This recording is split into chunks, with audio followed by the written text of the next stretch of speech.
Besok mendemo baris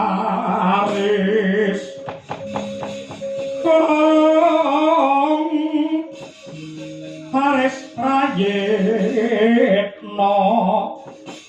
ya saranta wong ing Dwarawati tinumpas panik awak Pandhawa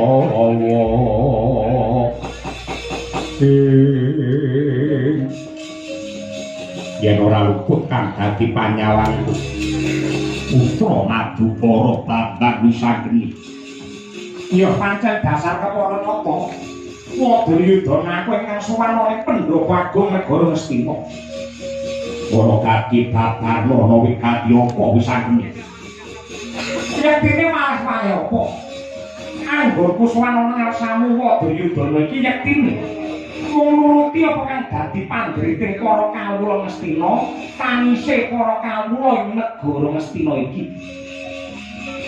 sing rina wengi rumangsa kasiksa batine merga ora ana tandha tandane para pangarsa praja anggene ngayomi marang sagung para kawula dasih ing atase para kawula nandhang karuna larani sandhak lawan boga panandine pajek malah saya diunggahake satengah paribasan nekak guru rampung teko semono apa wae kan dadi panjangka tumrape para kawula ing banjok lan pintering nalar lan ugi luhuring budi pengerti marang kaping-kaping tansah dialang-alangi dening para penggede negara Ngastina supaya ora ana wong pinter kejaba saka Kurawa ora ana wong pasir kejaba mung pejabat Ngastina kawula yo ajari dimen dadi kawula sing bodho kawula sing goblok yen dadi kawula bodho lan goblok pangurung ora bakal ana critane wani unjuk rasa nuntut marang pamarentah negara Ngastina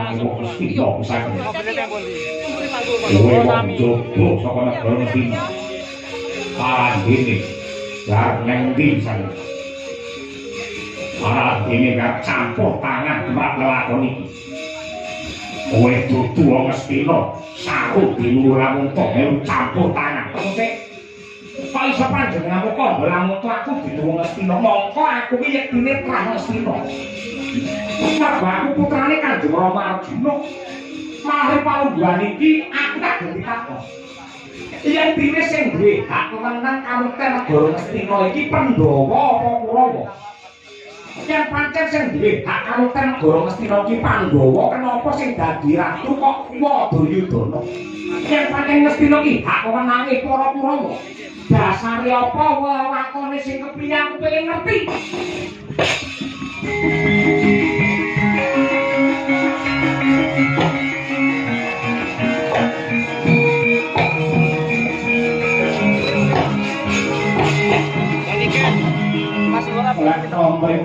dereng bobok iki pujangga kraton Ngastina Manik Sasmita kang dadi aran sing mbok arepake apa menika teko lamun kowe bocah sing lupa karo sejarah kowe lak kandhani negara Ngastina wiwit bubar tatanane rusak kang dadi aturane mergo nalika semono ya kuwi sang Kresna Dipayana ya Prabu Biasa sereh keprabon banjur wisuda Prabu Pandhu Dewanata dadi ratu kuwi klerune Resi Abyasa mongko cetha pramilane kok putrane Resi Abyasa ana telu sing pambaret ya kuwi sang Baskara ana loro Prabu Pandhu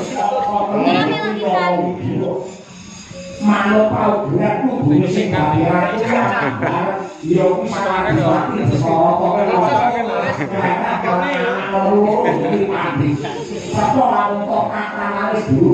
ini wajah-wajah orang yang pentingnya dibalik dengan cara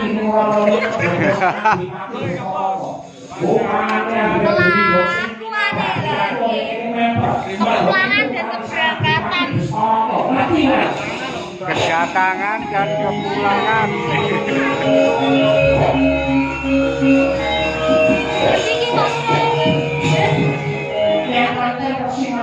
Yo.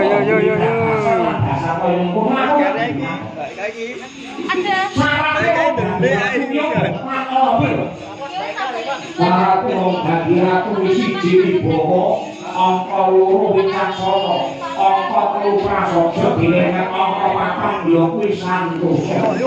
Santosa ki teges saksi. Santosa lair lan Santosa batin. Santosa lair ratu warga cacat.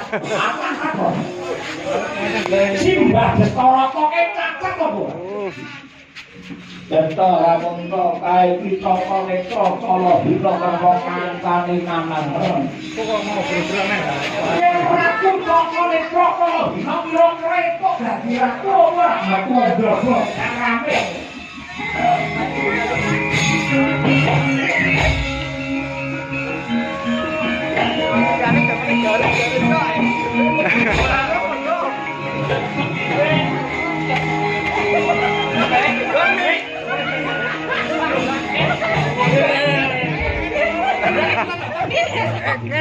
Berasnya abot. Ngawur. Apa dibalane? Jajalan mie harapan. Bisa demi mugi wonten kali ngomong oleh Iwak Sampurmu. Man, perintah ke sapa kula mateni wisangkeni.